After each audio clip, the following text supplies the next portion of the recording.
First things first. I'm the realist. Second things first. Just mainlining caffeine today. Honestly, it's the only thing keeping me upright. This is Welcome to My Personality, provided by Diet Coke. Hopefully, oh look, I even turned my microphone on. Something is touching my eye. Everything's falling apart. You'll never guess. You'll never guess what it was. Dog fur. Surprise, surprise. All right. Hey, kids. Welcome back to another pizza party. I'm Mrs. Pizza. This recumbent form is Winifred of Winterfeld, a.k.a. the Winnie, the bestest girl. Back there, I don't know if you can even see it. There she is. There's the cheese. We are here today because it is almost everyone's favorite time of year. And I say everyone because I mean everyone. It's everyone's favorite time of year. The spooky season, which currently, in my opinion, starts on September 1st. I know some people get really into Summerween. I enjoy the Summerween times because I enjoy horror all year round. Like all year round. It makes me happy. It is a personality trait of mine. But September 1st hits and I am legally allowed to look at Halloween decor. I am finally able. And then October, hands down, best month of the year. Why am I telling you all of this? Because we're here today to talk about some short spooky books. I thought I'd give you some recommendations of some pretty quick and spooky reads to get you in to everyone's favorite time of year. Because sometimes you just need something short to get you in the mood. Whether that's to pull you out of a reading slump, whether that's just to kickstart you into the scary horror reading, whether you just want your Goodreads reading goal to just blast everyone else out of the water, you do you. I'm here to support you and your horror reading times. No.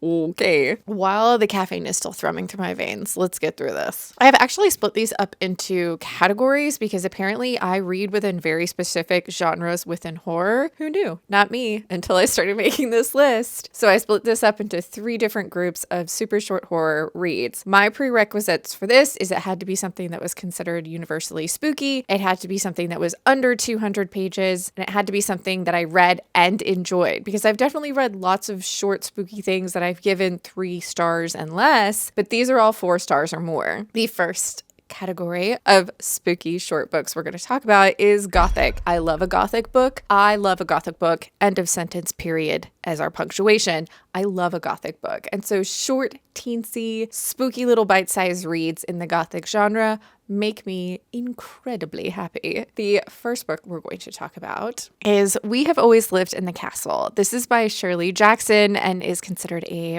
modern-ish. Shirley Jackson was born in 1916, but when was this book born? Was published in the 1960s originally. This is the story of Meerkat, and she lives in this big, giant house just outside of this small town with the other 2 remaining members of her family. They are these very affluent and secluded people that live outside of this very small, insular town. And in the opening of this book, we have Meerkat going into this town, and immediately we get tension between Meerkat and the members of this town. This story is basically the story of how a family becomes an urban legend, mob mentality, and the othering of people. This is something that is a lot weirder than I thought it was going to be going into it, and has a lot of imagery that is invoked that when you step back after you've read the story, or even as you're reading the story, you take a beat, take a moment to really think about what imagery is being invoked by this author. It really has an impact. It's really interesting to kind of see how an urban legend, how a legend about a house, about a town, about a family is born. This is incredibly Gothic and incredibly weird and incredibly short and incredibly worth your time. The next super short Gothic story we're going to talk about is The Yellow Wallpaper. This is something that you were probably told you had to read in school. I was not one of those people.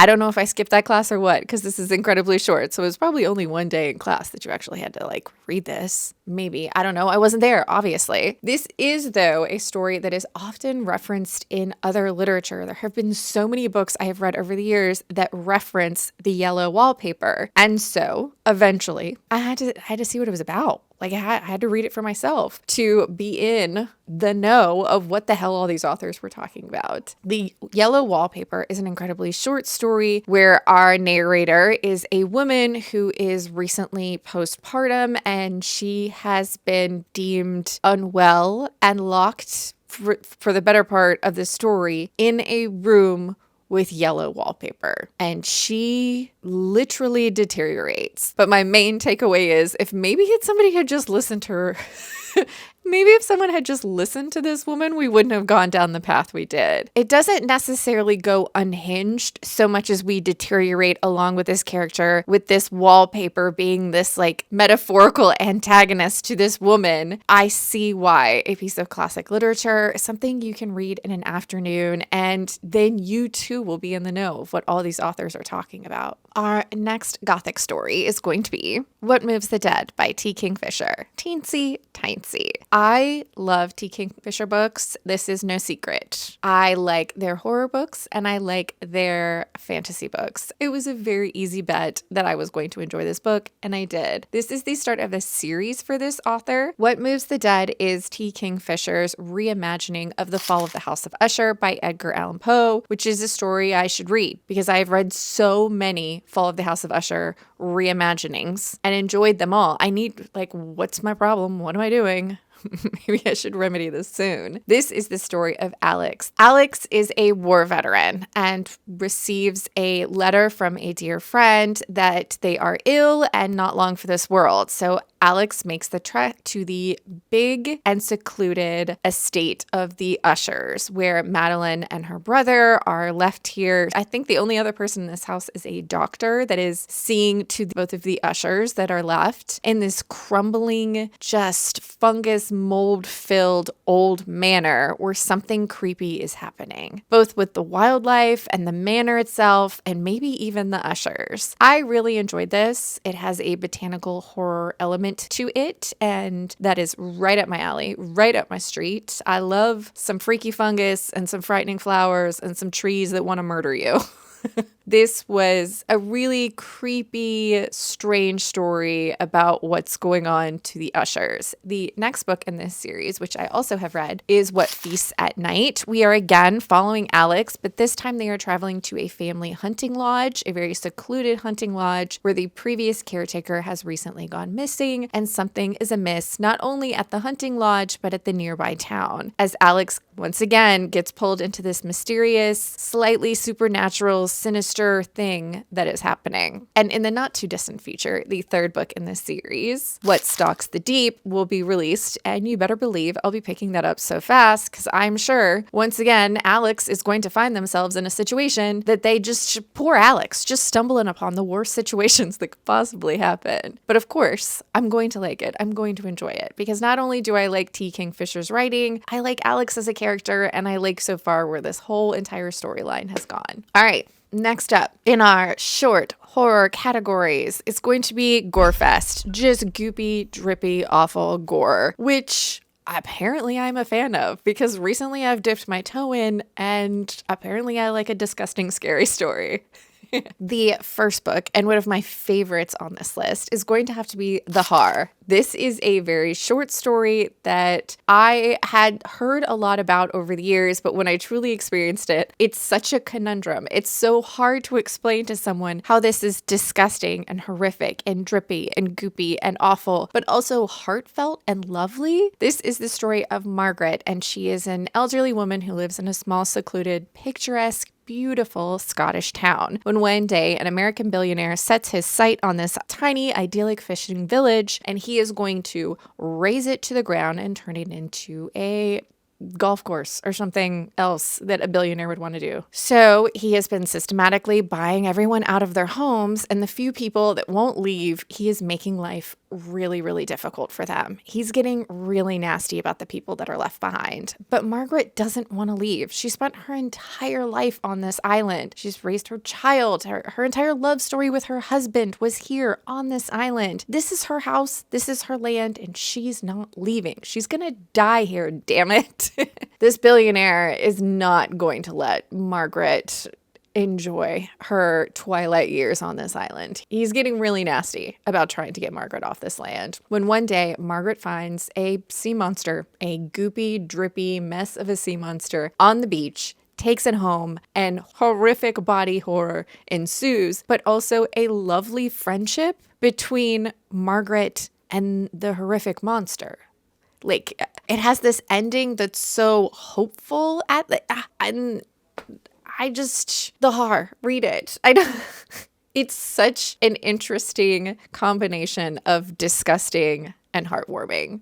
I just want you to pick this book up if you're at all interested. I really loved The Haar. The next very, very gory book I have on this list is We All Rot Eventually. I picked this up. This is by an author that has a book, I believe it's called Shy Girl, that I was interested in. Shy Girl has been pulled from shelves. You cannot find it anywhere because it was originally independently published and now it's getting a traditional publish. No, now it's getting traditionally published. So they pulled all of the old books and will hopefully be releasing this as a traditionally published book sometime soon. Because I was really interested in Shy Girl and the only one I could find on Pango was like $200 and I'm not paying $200 for this book. That's crazy. And there's so many other ways I could spend $200, you know? If I could just be patient and wait for it. If I could just be patient. But I did see that this author had a novella that they had previously published, and it is Y2K core horror, which I didn't know I was going to love as much as I did. It is the year 2005, and we have Alexa, who is so fame hungry. She is rabid for it, and she lives in LA, and she's trying to make it as an actress, and that's all you really need to know, because what starts happening gets so unhinged so fast. And you are just along for this chaotic, crazy ride full of all of this Y2K coded, absolutely gory, horrific, blood-soaked, fame-hungry nonsense. And then at the end, there is not so much a twist, but a revelation. It starts to make more sense. This rapid, unhinged nature of this story starts to actually have a plot, which I don't mean to make it say that it doesn't have a plot before, but you don't know what it is. You don't understand the factors of what's going on. You're just watching this absolute carnage, and eventually it makes more sense. This is fast, it is gory, and it had a whole bunch of nostalgia I didn't even know I needed. And our last category is going to be cosmic horror, because cosmic horror makes me happy.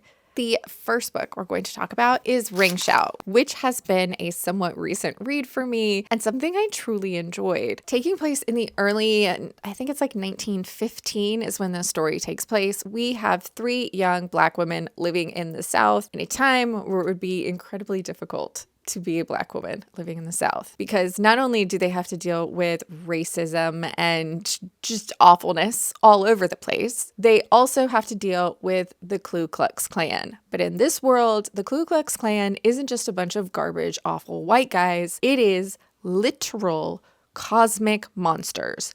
Otherworldly, just horrific beasts. And so these 3 women, along with a group of allies, are fighting literal monsters. We are fighting racism with weapons.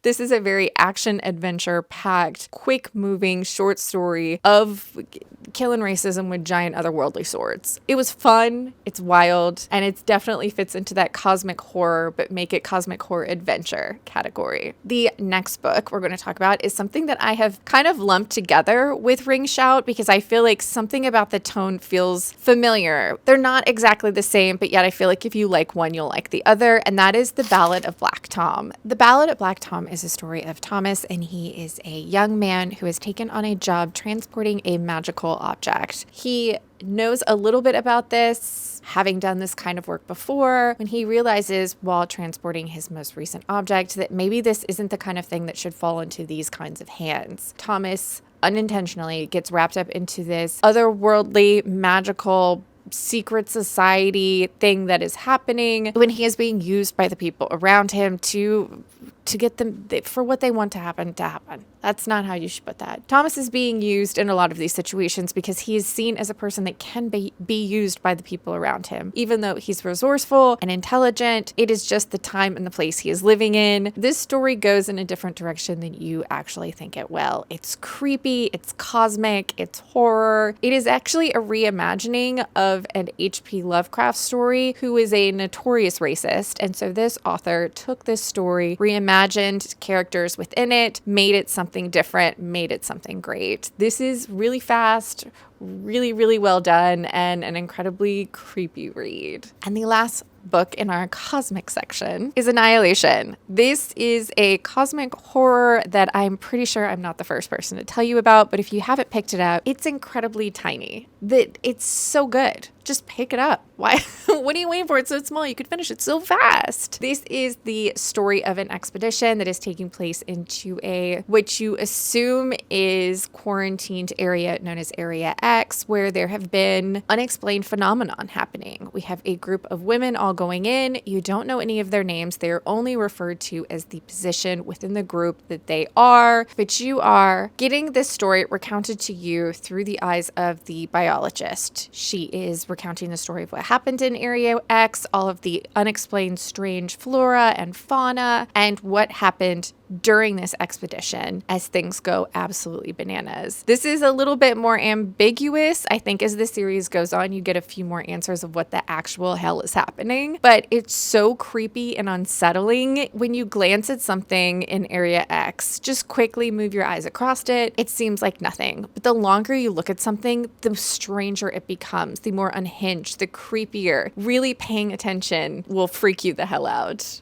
This was a really fun read, and I definitely intend to continue on within this series. But that, kids, are some super quick and spooky books to get you into the spooky season, because it is here, it is upon us, and we are excited about it. But if you had fun hanging out with me and the dogs, please subscribe. If you have some short and spooky books you want to tell me about, leave them in the comments. Gimme, I want them. And I'll see you next time.